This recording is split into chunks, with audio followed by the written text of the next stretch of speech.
Hello student, welcome back to my channel. Now we will solve question number 5 of exercise 9.1. Question number 5 क्या कहता है? PQRS is a parallelogram. ये हमें एक figure दिया गया है जिसमें हमें बताया जा रहा है कि PQRS एक पैरेललोग्राम है. QM is the height from Q to SR. QM एक हाइट है, QM हाइट दिया है from Q to SR base पे. ठीक है, यानी कि ये हमें हाइट दिया है जो कि SR बेस पे बना है, ये परपेंडिकुलर है. ठीक है, and QN is the height from Q to PS.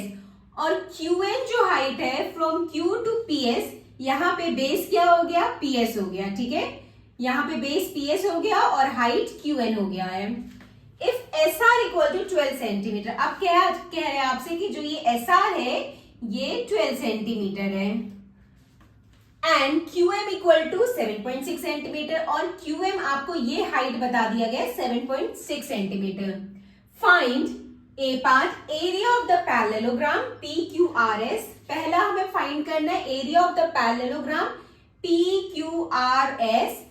Next QN if PS equal to 8 centimetre. और ये जो हाइट QN है, अगर हमारा PS 8 सेंटीमीटर होगा तो हमारा ये हाइट QN क्या होगा, हमें ये फाइंड करना है. ठीक है, तो सबसे पहले हम ए पार्ट सॉल्व करेंगे. ए पार्ट में क्या हमें निकालना है? Area of a parallelogram. ठीक है, तो एरिया ऑफ अ पैरेललोग्राम क्या होता है? Area of a parallelogram PQRS equal to base into height. ठीक है, ये होता है. अब हमें एरिया ऑफ द पैरेललोग्राम निकालना है. ठीक है, अब यहाँ पे देखिए, यहाँ पे इस वाले बेस पे हमें बेस तो पता है बट हमें हाइट फाइंड करना है, तो इससे तो नहीं निकलेगा. लेकिन अगर हम ये बेस लेंगे, ठीक है, अगर हम ये बेस लेंगे तो हमें यहाँ पे बेस भी पता है कितना है और हाइट भी पता है कितना है. ठीक है, तो एरिया ऑफ पैरेललोग्राम इजीली निकल जाएगा. ठीक है, तो बेस हमारा यहाँ पे क्या हो गया? SR. ठीक है, बेस हमने लिया यहाँ पे SR और हाइट हमने क्या लिया यहाँ पे? QM. हाइट हमने ले लिया QM. ठीक है, SR की वैल्यू कितनी है? 12 सेंटीमीटर और QM की वैल्यू कितनी है? 7.6 सेंटीमीटर.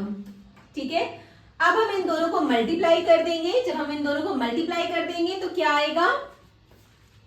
7.6 को 12 से मल्टीप्लाई कर देंगे. ठीक है, 6 2 12, 2 1, 7 2 14, 15, 6 and 7, 2 5 5 11 91.2.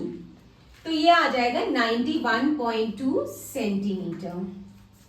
Centimetre square. ठीक है, तो हमारा एरिया ऑफ द पैरेललोग्राम आ गया 91.2 सेंटीमीटर स्क्वायर. अब हमें नेक्स्ट फाइंड करना है QN if PS equal to 8 centimetre. अब हमें QN फाइंड करना है अगर हमें PS जो है वो दिया है 8 सेंटीमीटर.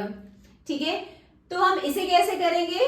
इसे करने के लिए देखिए, एरिया ऑफ द पैरेललोग्राम तो सेम रहेगा.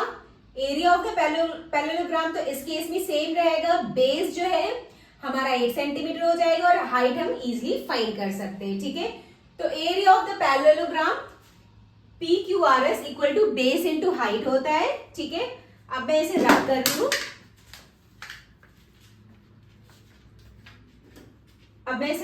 रही हूं.